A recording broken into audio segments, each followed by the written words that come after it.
નમસ્કાર મિત્રો, આજના વિડીયોમાં આપણે ધોરણ 7 હિન્દી વિષયની તારીખ 25/2/2022ની સામાયિક મૂલ્યાંકન કસોટી એટલે કે એકમ કસોટીનું સોલ્યુશન જોઈશું। તો સંપૂર્ણ અને સાચા સોલ્યુશન માટે આ વિડીયોને અંત સુધી જોતા રહેજો।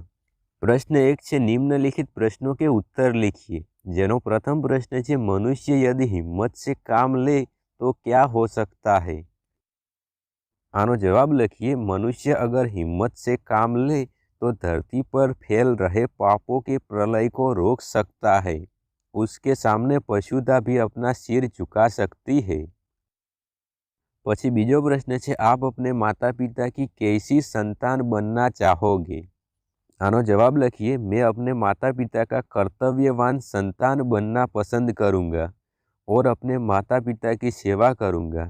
मैं बुढ़ापे में माता पिता का सहारा बनूँगा। जो कोई छोकरी आ प्रश्नों जवाब लखी रही हो तो अहीं मैं बनूंगा लख्यु है तेनी जग्याए बनूंगी लखवानुं। जेम के मैं अपने माता पिता की कर्तव्यवान संतान बनना पसंद करूँगी। हवे आगळ वधीए। निम्नलिखित शब्दों को उचित क्रम में रखकर अर्थपूर्ण वाक्य बनाकर लिखिए। अहीं वाक्यो आपेला छे जेमां शब्दों आड़ा आवड़ा लखेला छे, जेने आपणे सरखी रीते गोठवीने वाक्य बनावीने लखवानुं छे। प्रथम आप्युं छे, कसरत शारीरिक करनी स्वास्थ्य चाहिए के लिए। आने गोठवीने अर्थपूर्ण वाक्य बनावीए तो आ रीते बने, स्वास्थ्य के लिए शारीरिक कसरत करनी चाहिए। बीजा नंबर है, अच्छी लड़का तरकारी बाजार लाया से। आने गोठवीने वाक्य बनावीए तो लड़का बाजार से अच्छी तरकारी लाया। तरकारी एटले शाकभाजी अथवा जेने सब्जी पण कहीए छीए आपणे।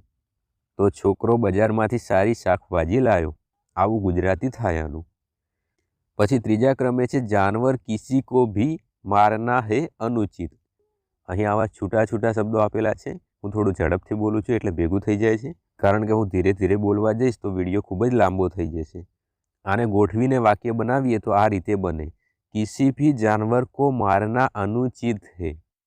पछी चौथा क्रमे छे, बाजार फूल लाल में है मिलते। आने गोठवीने वाक्य बनावीए तो बाजार में लाल फूल मिलते हैं, एटले बाजार में लाल फूलों मळे छे। पछी पांचमा नंबर छे, पढ़ने काफी वेदांत है तेज में। आने योग्य क्रम में गोठवीने वाक्य बनावीए तो वेदांत पढ़ने में काफी तेज है। तो अहीं तमारे आ रीते वाक्यो गोठवीने लखवाना छे।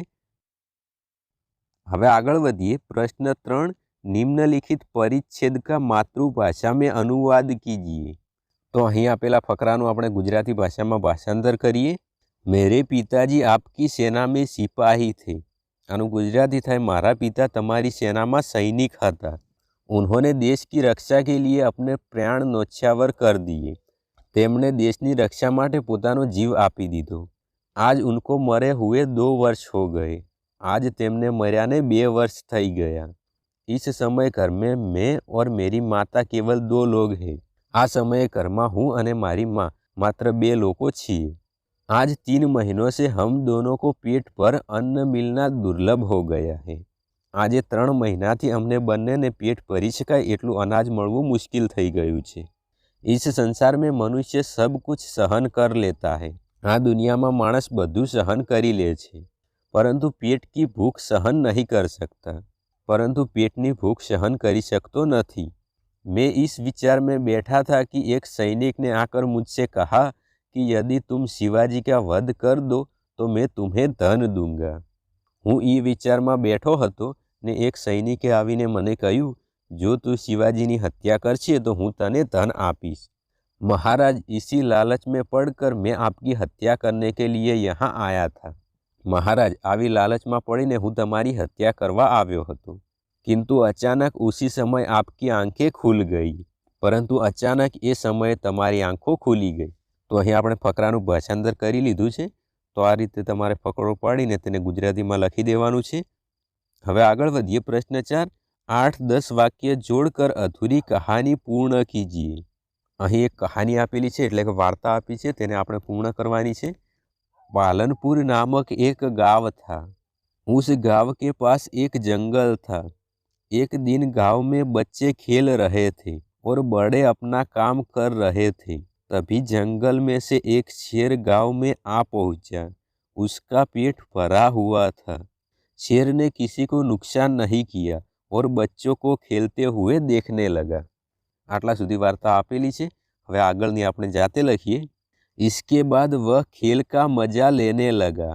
खेल के मजा लेते लेते वह वापिस सो गया और बच्चे खेलते समय गेंद को बहुत दूर फेंक चुके थे।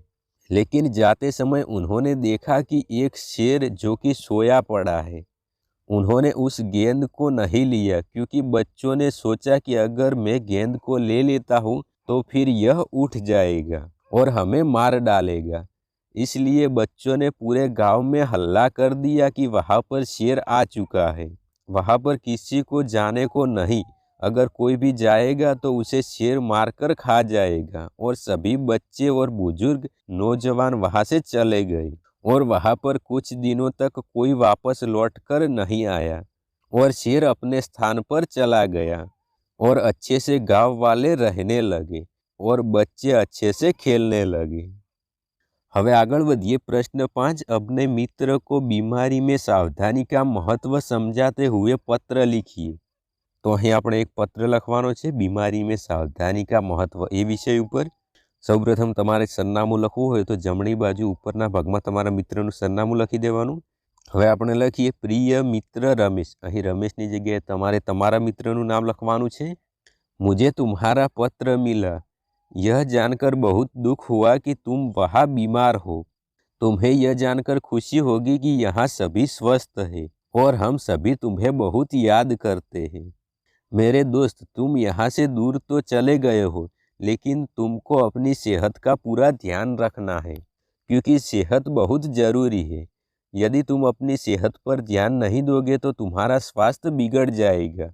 इसलिए मैं तुम्हें कुछ ऐसी चीज़ें बता रहा हूँ जो तुम्हारी सेहत के लिए ज़रूरी है।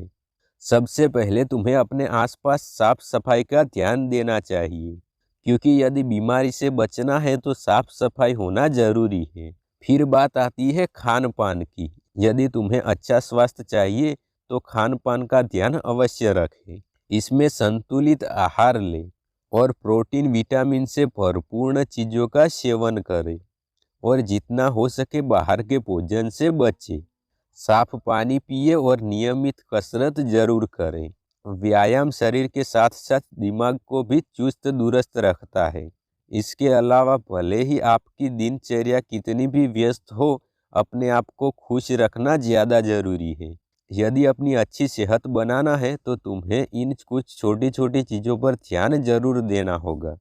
मैं आशा करता हूँ कि तुम इन चीज़ों का ध्यान रखोगे, अपनी पढ़ाई पर पूरा ध्यान दोगे। तुम जल्द ही स्वस्थ हो जाओ, ऐसी प्रभु से प्रार्थना। धन्यवाद। तुम्हारा मित्र विजय। અહીં વિજયની જગ્યાએ તમારું નામ લખવાનું છે અને જો કોઈ છોકરી આ પત્ર લખી રહી હોય તો એને થોડો ફેરફાર કરવો પડશે। જેમ કે અહીં મેં લખ્યું છે કે મેં આશા કરતા હું, છેલ્લા ફકરામાં લખ્યું છે ને, તો છોકરી હોય તો શું લખાય? મેં આશા કરતી હું। આ રીતે તમારે થોડો ફેરફાર કરવાનો છે। જો છોકરો લખતો હોય તો એને કોઈ પણ ફેરફાર કરવાની જરૂર નથી।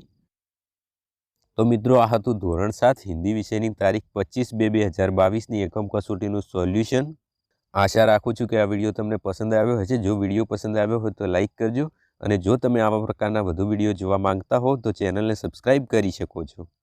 તો આ વિડીયોમાં માત્ર આટલું જ। હવે મળીશું પછીના વિડીયોમાં। ત્યાં સુધી જય હિન્દ, વંદે માતરમ।